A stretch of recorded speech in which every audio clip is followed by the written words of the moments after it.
이 오늘 살펴보게 될 엘리야 선지자를 생각하면 저는 그 게임 체인저라는 단어가 생각이 납니다. 이 게임 체인저는 그 상황 전개를 완전히 바꿔 놓는 사람, 혹은 아이디어나 사건, 이걸 이제 게임 체인저라 그러는데, 예를 들면 이런 겁니다. 지금 A팀과 B팀이 이제 축구 시합을 하는데요, A팀이 1대0으로 지고 있습니다. 그런데 게임이 잘 풀리지가 않아 가지고 지금 A팀 선수들이 굉장히 좀 깔아앉아 있습니다. 그래서 이제 이대로 가다가는 이제 우리가 1대0으로 그냥 패하고 말겠다, 지겠다, 그런 생각을 하고 있는데, 그런 상황에서 A팀의 한 선수가 그 상대방 선수에서 공을 뺐더니 무섭게 질주를 해서 그렇게 동점골을 터뜨립니다. 깔아앉아 있던 팀의 사기가 확 올라가는 거예요. 그래서 막 이제 사기가 올라가가지고 조금 지나니까 또 그 A팀의 어떤 선수가 바로 한 골을 더 넣어서 이제 2대1로 대역전을 이루게 되었다. 그러면 맨 먼저 A팀에서 한 골을 넣었던 그 선수가, 그게 바로 게임 체인저라는 거예요.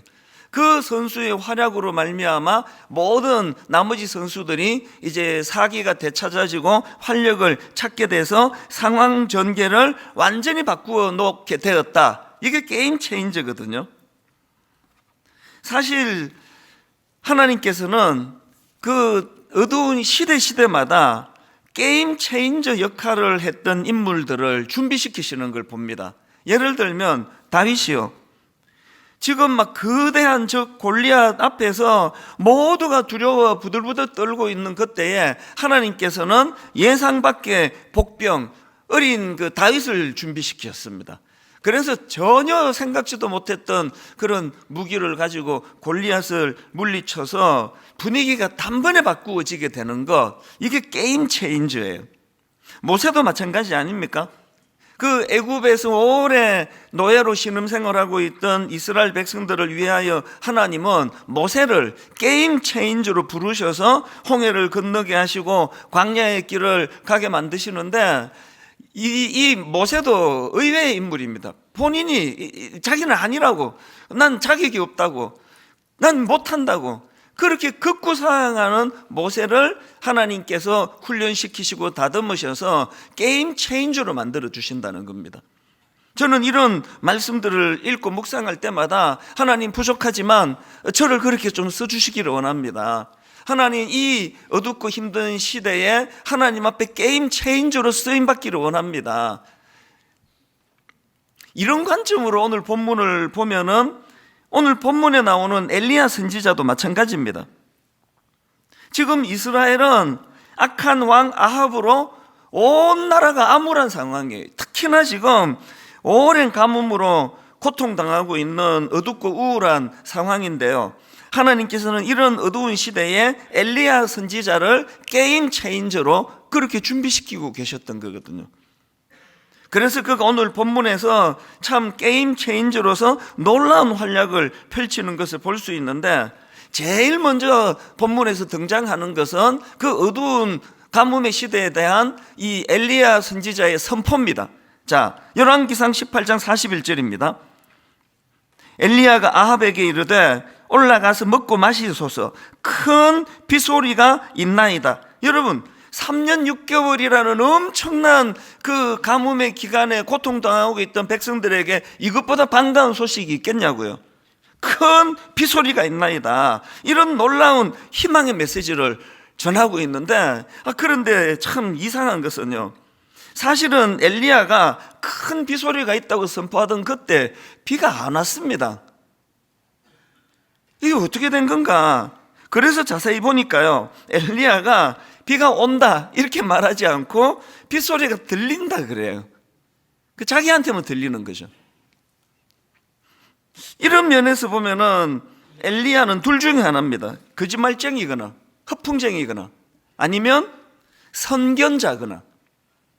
이 선견자, 이걸 제가 사전을 찾아보니까요, 앞일을 미리 내다보는 식견이나 능력을 지닌 사람, 이렇게 풀이하더라고요.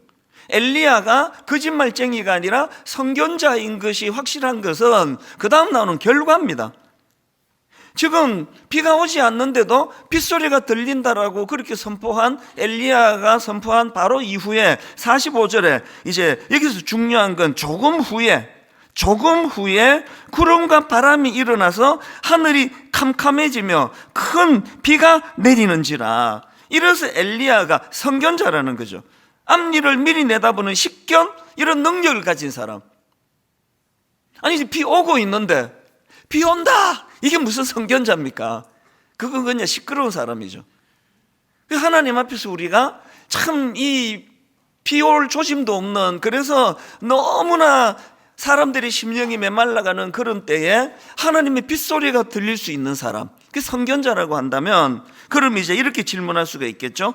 그럼 엘리야는 어떻게 그 비가 오지도 않는데 그 빗소리를 들을 수 있었나?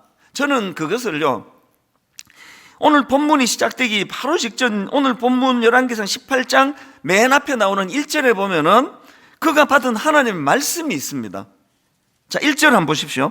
많은 날이 지나고 제3년에 여호와의 말씀이 엘리야에게 임하여 이르시되 너는 가서 아합에게 보이라. 그 다음 보십시오. 하나님 말씀하십니다. 내가 비를 지면에 내리리라. 그러니까 제가 상상해 보니까 이런 겁니다. 지금 엘리야의 귀에 뭐 후두두두두 이 빗소리가 들리는 게 아니라 하나님이 내가 비를 지면에 내리리라는 이 약속의 말씀이 귓가에 이게 빗소리처럼 들리는 거거든요. 그래서 엘리야는 그 하나님의 말씀이 그에게 들려졌던 그것 때문에 어떤 상황에도 흔들리지 않는 희망의 사람이 된 거예요. 그래서 저도 하나님께 기도합니다. 목회자로서. 하나님, 저도 부족하지만 엘리야처럼 이 말씀이 주는 확신, 그래서 여러분 강단에서 전하는 말씀이 다 이런 거 아닙니까? 모두가 암울하고 3년 6개월 동안에 이 비가 오지 않는 가뭄으로 심령이 메말라 있는 것과 같은 이 세상을 살아가는 성도님들에게 제가 주일 말씀을 통해서 여러분들에게 빗소리가 들립니다, 이걸 전하는 역할 아니겠습니까? 들리지도 않는데 들린다, 그건 거짓말이니까요. 하나님 저에게 날마다 이런 희망의 말씀이 선포될 수 있도록 영적으로 항상 민감해져야 되는 거거든요. 그런가 하면 여기서 또 한 가지요. 오늘 본문에서 엘리야가 또 한 가지 놀라운 선언을 합니다. 자, 본문 44절입니다. 7번째 이르러서는 그가 말하되 바다에서 사람의 손만한 작은 구름이 일어나나이다. 그랬더니 44절 하반절 한번 보십시오.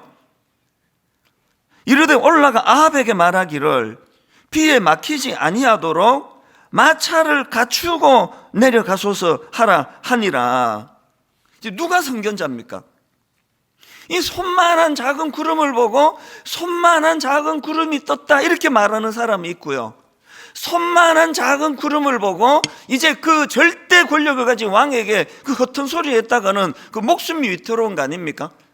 확신을 가지고 엘리야가 이제 비가 옵니다, 마차를 준비하고 마차를 타고 가시라고 이렇게 말할 수 있는 사람이 있고, 두 종류 아닙니까? 여러분은 예수 믿는 사람으로 어느 부류에 더 가까우세요? 손 많은 구름밖에 못 보시는 분, 그래서 맨날 아쉽고 맨날 목마르고 맨날 그런 것 때문에 우울하고 내 눈에는 손 많은 구름밖에 안 보여.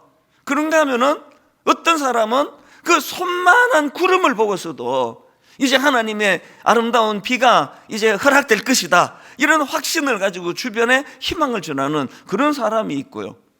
이런 면에서는 저는 엘리야 하면은 떠오르는 단어가 하나 더 있는데 비저널이라는 단어예요. 이 비저널이라는 단어는 미래를 읽고 전망을 제시하는 사람이 비저널이래요. 또 비전이 있는 사람, 선견지명이 있는 사람.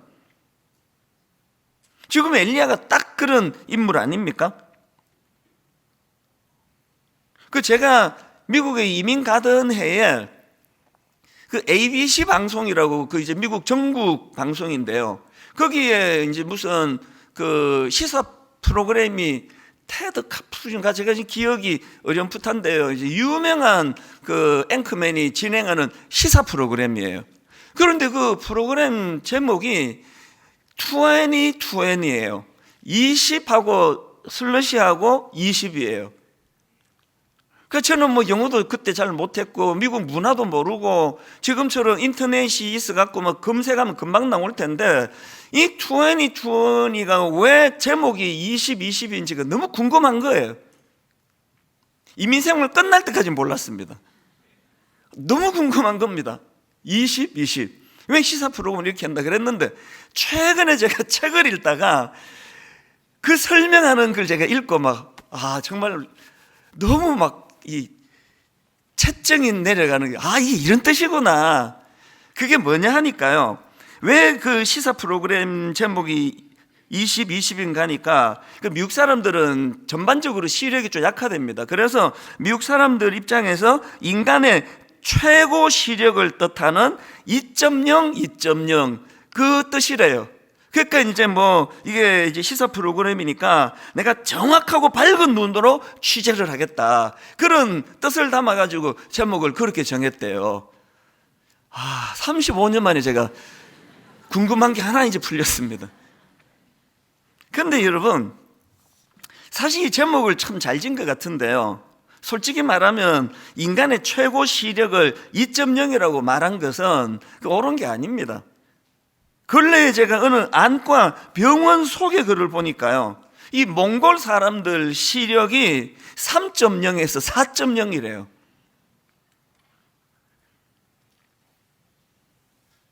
그 의사 선생님이 이제 그 소개글에서 몽골 사람들 시력이 이렇게 밝은 이유는 그 환경 때문인데요. 그 넓은 평야에서 먼 거리를 보면서 그렇게 살아가다가 보니까 이게 눈이 점점 발달이 된대요. 이게 시력이 점점 좋아진다는 겁니다. 그게 뭐 진짜인지 모르겠는데요. 어떤 몽골 사람 시력이 6.0도 있다고 그게 글쎄 이게 진짜인지 아닌지는 모르겠지만 보편적으로 그 3.0에서 4.0은 그건 거의 보편적인 이야기거든요. 저는 글을 읽으면서 이제 의사 선생님이 하는 이야기가 오늘 우리는 이 스마트폰, 전자기기, 또 책 이런 것 때문에 이제 이게 먼 곳을 바라볼 기회가 없어서 점점 이제 눈이 더 나빠진다는 거예요. 제가 지금 이렇게 쓱 보니까요, 거의 한 절반 이상이 지금 안경을 다 쓰고 계세요. 그러나 또 그 중에 또한 안 쓰는 분의 한 절반은 또 렌즈를 끼고 계시잖아요. 안경 안 쓰는 척 하시면서. 그러니까 거의 다 이제 안경 도움 없이, 렌즈 도움 없이는 볼 수 없는 시력이 이렇게 약해졌다는 거예요. 그래서 그 안과 의사분이 하는 이야기가 우리가요, 이제 자꾸 그 스마트폰 들여다보고 전자기기 보고 또 책을 보고 이러면은 틈틈이 멀리를 보라는 거예요. 계속 멀리를 내다보고 또 먼 산을 바라보고 그렇게 자꾸 균형을 맞추어 줘야 눈이 덜 나빠진다. 그런 설명을 제가 보면서 이건 영적으로도 마찬가지다. 오늘 우리 시대는요, 자꾸 우리를 눈앞의 것에만 연연하게 만들잖아요. 좀 멀리 보는 눈을 이 시대가 다 빼앗아가 버리잖아요. 그렇기 때문에 여러분, 우리는요, 사도 바울처럼 이렇게 기도해야 됩니다. 에베소서 1장 17절, 우리 주 예수 그리스도의 하나님 영광의 아버지께서 지혜와 계시의 영을 주사, 그 다음 보세요, 하나님을 알게 하시고예요. 그리고 그 다음 18절 19절에 너희 마음의 눈을 밝히사 그의 부르심의 소망이 무엇이며 성도 안에서 그 기업의 영광의 풍성함이 무엇이며 그의 힘의 위력으로 역사하심을 따라 믿는 우리에게 베푸신 능력의 지극히 크심이 어떠한 것을 너희로 알게 하시기를 구하노라. 예수 믿는데도 참 눈앞에 것, 이것 좀 주세요, 이것 좀 주세요, 이것 좀 어떻게 해결해 주세요, 저것 좀 해결해 주세요. 늘 눈앞에 있는 것에 안달복달 하다가 보니까 먼 눈으로 바라보는 하나님의 광대하심, 이런 게 거의 잘 안 보이는 신앙생활을 하는 거 아닙니까? 예수 믿은 지 10년이 되고 20년이 지나도 도대체 시야가 넓어지지 않는 게 오늘 우리 현실 아니냐고요. 그래서 자꾸 큰 그림으로 봐야 돼요. 넓은 마음으로 큰 그림으로 하나님을 알게 해주시는데 우리 마음의 눈을 밝혀주셔서 우리 부르심의 소망, 이 전부 다 큰 그림들 아닙니까? 그래서 제가 이 엘리야를 묘사하면서 단어 몇 개를 제가 썼는데요. 먼저는 게임 체인저라는 단어를 썼잖아요. 어려운 상황 전개를 완전히 바꿔놓는 사람. 그런가 하면은 선견자, 앞일을 미리 내다보는 식견이나 능력을 가진 사람. 그 다음 비저너리, 미래를 읽고 전망을 제시하는, 그리고 선견지명이 있는 사람. 이 전부가 다 멀리 내다보는 사람이에요. 큰 그림을 그리는 사람이에요. 너무너무 힘든데 막 그냥 괴롭거리는 일이 많은데, 그런데 손만한 구름 하나만 보여줘도 거기서 용기를 찾아내고 큰 그림으로 일하시는 하나님의 뜻을 분별할 수 있는 사람. 이게 오늘 우리가 추구해야 되는 그리스도인의 모습이라는 것입니다. 그래서 사실 오늘 저는 지난 연말에 이 본문을 가지고 송구영신 예배를 드렸는데요. 그때 저희 어머니 장례를 마치자마자 이제 바로 송구영신 예배를 드렸는데, 그날 예배 가운데 저에게 은혜를 많이 주셨어요. 여러분, 하나님의 일하시면요, 슬픔을 당한 만큼 위로를 주시더라고요. 그래서 제가 그 설교를, 이제 송구영신 예배니까 성도들 중에 뭐 한 절반도 안 오시잖아요. 언제 제가 이 설교를 다시 한번 묵상하고 다듬어서 한번 모든 성도님들이 설교를 다 들으시도록 그런 마음의 꿈을 지난 한 석 달 동안 꿔왔습니다. 이거 언제 이 말씀을 선포할까 모르겠습니다. 그날 저의 어떤 특별한 상황 때문에 저에게만 이런 은혜를 주셨는지 모르겠지만, 이제 오늘 우리는 이 게임 체인저, 또 선견자, 또 비저너리, 이런 것들로 설명할 수 있는 엘리야 선지자를 살펴보면서 하나님 앞에 우리가, 여러분, 이 어둡고 우울한 시대에 우리도 엘리야처럼 게임 체인저로 쓰임받기 원합니다. 이런 큰 그림을 그리면서 오늘의 이 대안을 한 4가지로 제가 정리를 해드리려고 합니다. 첫째로요, 어둡고 우울한 이 시대를 극복하려면 하나님에 대한 몰입 훈련이 필요합니다. 하나님에 대한 몰입이요. 자, 오늘 본문 열왕기서 18장 42절입니다. 엘리야가 갈멜산 꼭대기로 올라가서 땅에 꿇어 엎드려 그의 얼굴을 무릎 사이에 넣고, 여기 보면 지금 엘리야가 기도하는데요, 어디로 기도하러 갔습니까? 갈멜산 꼭대기로 갔습니다. 이 갈멜산 꼭대기는 엘리야에게 있어서 사람들과 격리된 장소예요. 엘리야는 그 격리된 장소 갈멜산 꼭대기로 올라가서 오직 하나님과만 소통할 수 있는, 오직 하나님께만 집중할 수 있는 그런 시간을 가졌거든요. 제가 신학교를 들어가던 90년만 해도요, 여기 그 청계산 기도원이라고 아시죠? 그 도시 가운데 있는 청계산 기도원인데요, 거기 가면은 밤 10시, 11시까지 부르짖는 소리가 끊이지 않았었습니다. 그 청계산 기도원이 어떤 사람에게는 엘리야에게 갈멜산 꼭대기인 거예요. 그래서 그 피곤한 몸을 이끌고 밤 12시, 1시 막 이렇게 하나님 앞에 부르짖는 그런 소리들을 많이 들을 수 있었는데, 요즘에는요 거의 그 소리가 안 들려요. 뭘 의미합니까? 지금 사람들이 큰 그림을 그리면서 하나님 앞에 큰 꿈을 가지고 그렇게 부르짖는 기도가 점점 사라지고 있다는 건, 이건 이 시대가 그만큼 영적인 침체기를 맞고 있다는 그런 뜻 아니겠습니까? 여러분에게는 지금 어떤 영적인 갈멜산 꼭대기를 갖고 계십니까? 저에게는 새벽이 그 시간이에요. 낮 동안에는 이게 제 몸 아니잖아요. 저를 필요로 하는, 또 기도가 필요한 성도님들에게 드려진 시간이니까, 무슨 제가 아침에 여기 교회로 출근해가지고 저만의 갈멜산 꼭대기를 어떻게 경험하느냐고요.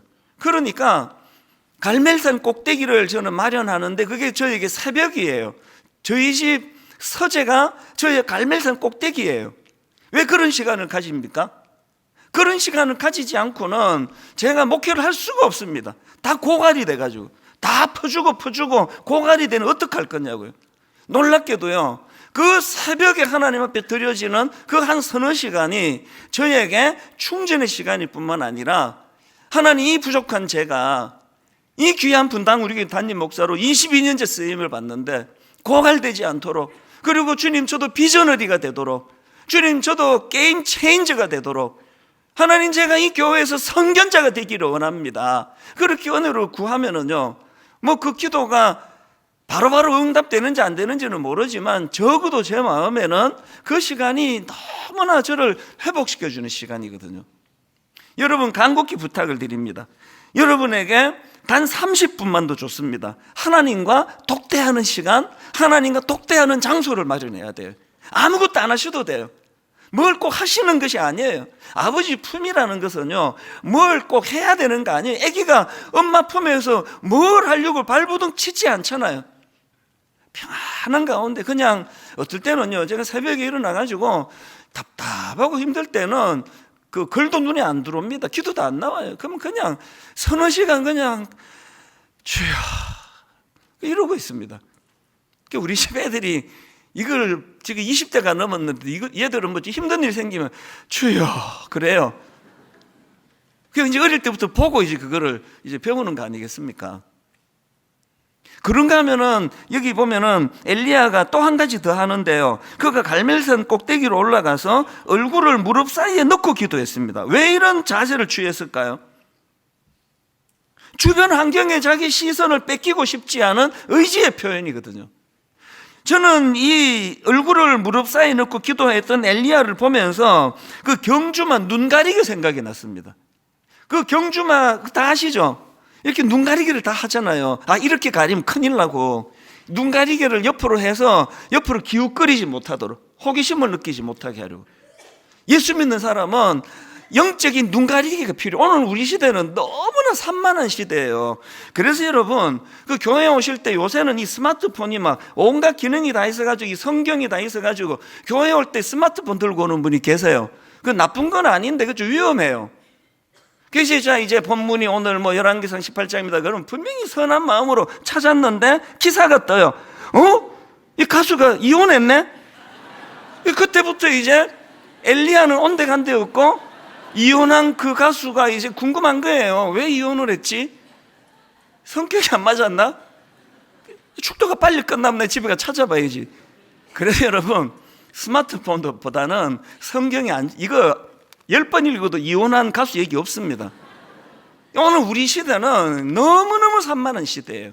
그래서 엘리야가 무릎을 하나님 아버지 앞에 이렇게 집중해서 얼굴을 무릎 사이에 넣고 경주마가 눈 가리개를 하고 하듯이. 그런가 하면은 두 번째로 이 우울한 시대를 극복하기 위한 대안이 하나 더 있는데요. 기도 응답에 대한 확신과 기대감을 가지는 겁니다. 앞에서 엘리야가 열왕기상 18장 41절에서 큰 비소리가 있나이다. 그리고 또 41절에서 44절에서 사람의 손만한 작은 구름이 일어나는 것을 봅니다. 이런 것들이, 이런 확신이 어디서 나왔다 그랬죠? 1절에서 하나님이 말씀해 주셨기 때문 아닙니까? 왜 그렇게 우리 교회가 말씀 묵상을 강조합니까? 큐티를 강조합니까? 성경 통독을 강조합니까? 3년에 한 번 읽을 거리를 찾아다 드리고 1년에 한 번 읽을 거리를 찾아다 드리는 이유는 말씀이 있어야, 그 말씀이 내 안에서 작동이 돼야 그 기도의 확신과 응답이 나타난다는 사실이에요. 참 우리가 이 본문의 말씀을 보면서 반성을 좀 하는 게요. 본문 43절 한번 보십시오. 그의 사환에게 이르되 올라가 바다 쪽을 바라보라. 그가 올라가 바라보고 말하되 아무것도 없나이다. 이르되 7번까지 다시 가라. 엘리야는 지금 그렇게 기도를 해도 손에 잡히는 게 없습니다. 그럼에도 불구하고 엘리야는 그가 하나님의 말씀을 붙잡고 기도하기 때문에 확신의 흔들림이 없습니다. 여러분, 제가 한번 조언해 드릴까요? 기도하기 전에는 말씀을 붙잡아야 돼요. 여러분, 기도하러, 금요 기도하러, 수요 기도 나오기 전에는 말씀을 묵상하고 여러분의 기도 내용을 정리해 갖고 오셔야 돼요. 그래야 기도가 재밌어져요. 하나님이 주신 이 말씀을 붙잡고 기도하는 거거든요. 우리가 참 이 기도를 안 하는 것도 좀 문제인데요. 기도 응답에 대한 확신도 사실은 없이 기도하는 경우가 많습니다. 사도행전 12장에 보면은 참 요즘 말로 웃픈 그런 기사가 하나 나와 있는데요.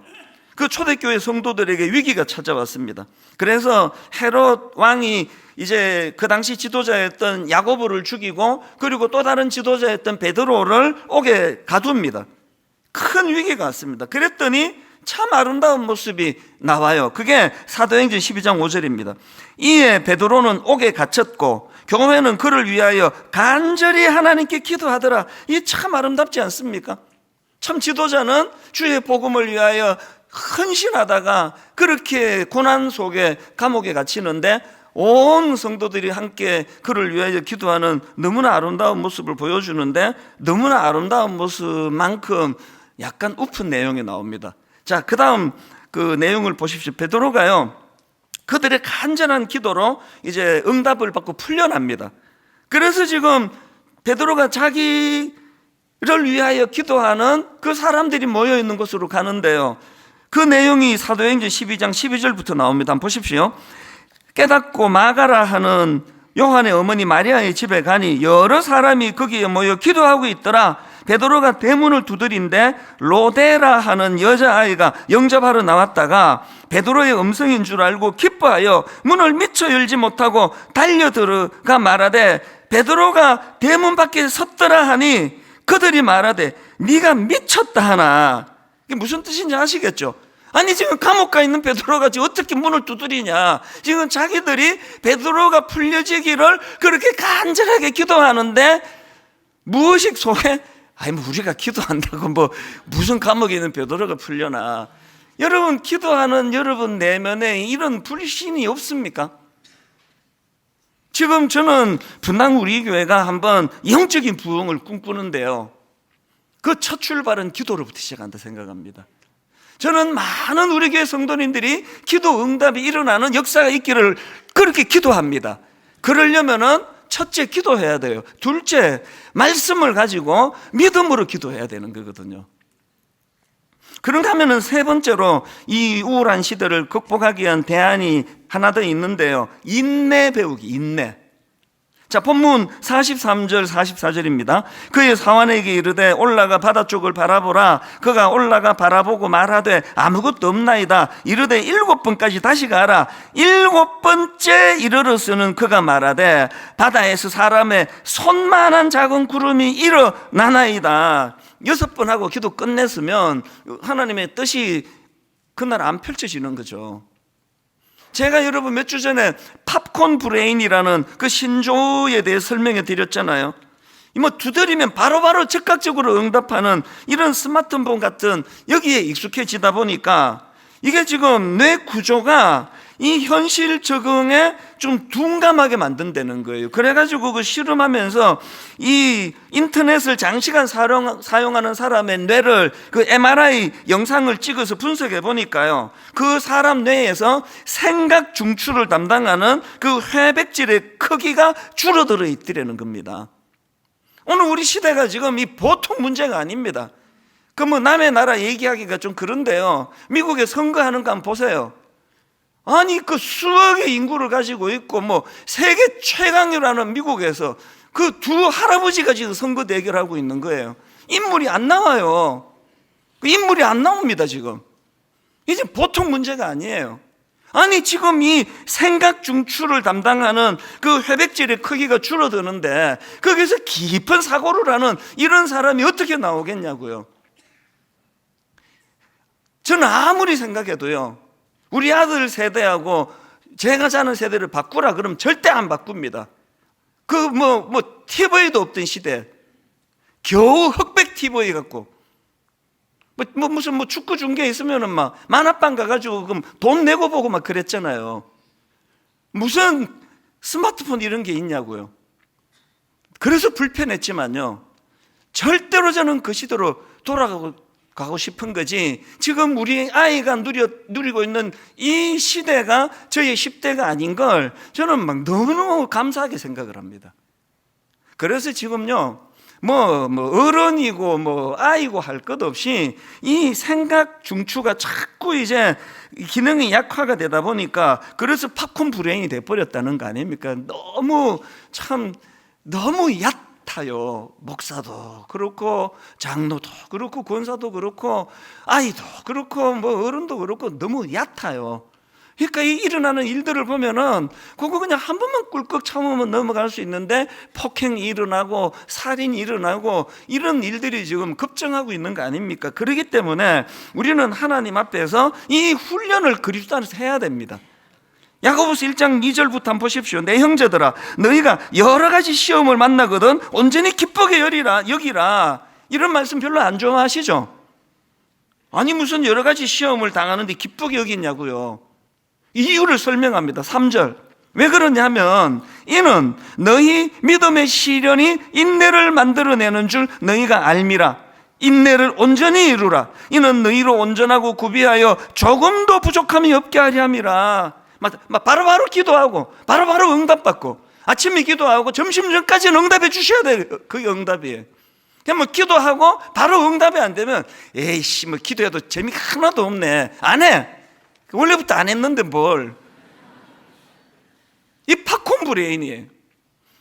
여러분 4살짜리 어린아이를 키우는 엄마가요 그 애가 뭐를 달라고 막 그렇게 칭얼칭얼거리면 반드시 응답을 해줘요.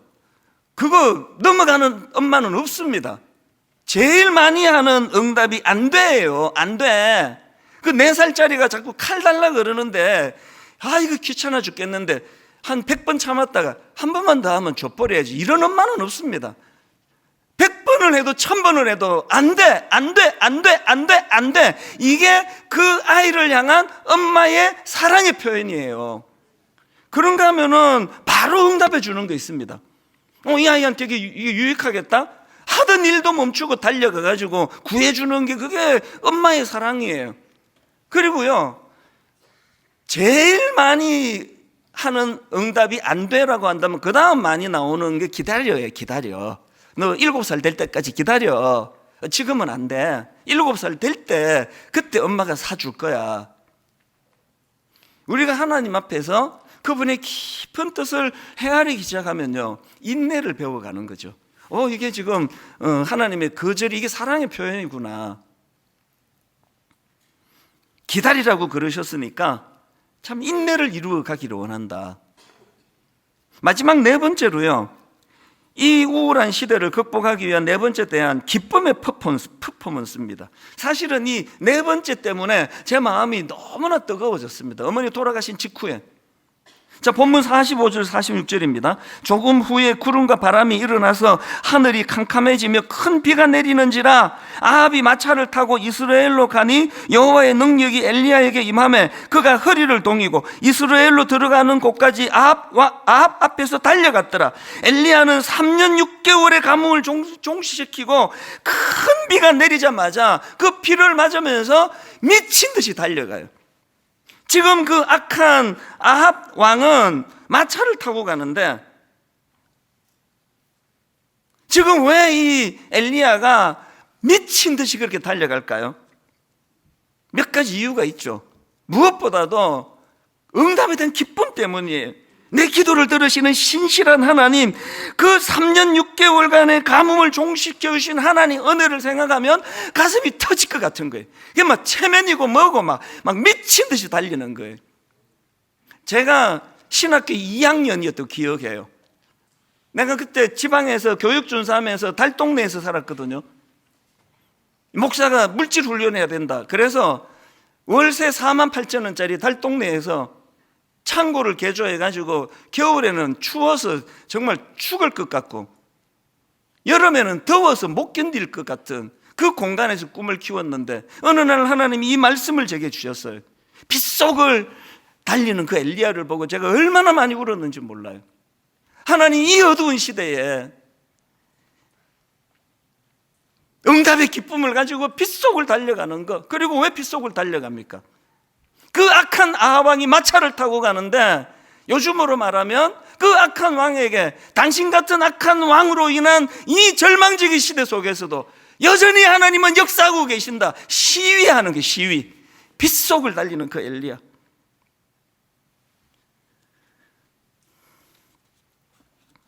저희 어머니가 소천하시고 며칠 지나고 이 예배를 준비하고 이 말씀을 하는 게 송구영신 예배인데 하나님이 제 마음에 뜨거움을 주셨어요. 하나님, 누구나 이제 하나님 앞으로 부름을 받아다 가는 건데 제가 남아있는 이 시간 동안 다시 뵐 어머니 앞에 뵙게 될 우리 예수 그리스도 그분 앞에 부끄럽지 않은 핏속을 달리는 이 은혜를 제가 여러분과 나누고 싶었던 거죠. 요한복음 16장 24절, 지금까지는 너희가 내 이름으로 아무것도 구하지 아니하였으나 구하라, 그리하면 받으리니 뭐가 충만합니까? 너희 기쁨이 충만하리라. 세상에 이 어두운 시대를 봐가지고 뭐 그냥 기분 좋은 일도 없고 기쁜 일도 없고 그냥 그런 세월 가운데 저는 분당 우리 교회 매 예배가 이 기쁨의 퍼포먼스가 일어나는 예배가 되기를 원해요. 저는 우리 다락방 그냥 뭐 소수의 사람들이 모여 함께 대화하고 교제하는데 그 다락방 모임에 하나님이 함께 하셔가지고 빗속을 달리는 엘리야처럼 이 손바닥만한 구름밖에 떠있지 않는 그런 상황이지만 그 하나님의 응답에 대한 확신을 가지고 그렇게 미친 듯이 달려가는 그런 퍼포먼스가 다락방 안에서 우리 모임 안에서 일어나게 되기를 원합니다. 결론을 좀 이렇게 맺기를 원합니다. 여러분, 우리 삶에서 진정한 게임 체인저가 한 분 계시는데 예수 그리스도세요. 그분 우리 삶을 역전으로 이끄시는 분이세요. 그래서 참 우울하고 힘든 그런 상황에서도 로마서 8장 36절입니다. 기록된 바 우리가 종일 주를 위하여 죽임을 당하게 되며 도살당할 양같이 여김을 받았나이다 한과 같으니라. 대반전 37절, 그러나 이 모든 일에 우리를 사랑하시는 이로 말미암아 우리가 넉넉히 이기느니라. 현실은 손 많은 구름밖에 없는 현실이지만 그 손 많은 구름 보지 아니하고 이 모든 일에 우리를 사랑하시는 이로 말미암아 우리가 넉넉히 이기느니라. 이 퍼포먼스가 예배 가운데 다락방 소그룹 안에서 여러분 가정에서 길을 걷다가 저도요 이 나이가 될 때까지 가슴이 터질 것 같아서 걸을 수가 없어서 미친 듯이 달려가던 그 순간들이 여러 번 내 머릿속에 떠올려 있습니다. 여러분 인생에 이런 거룩한 기쁨의 퍼포먼스가 많이 일어나게 되기를 주님 이름으로 축원합니다.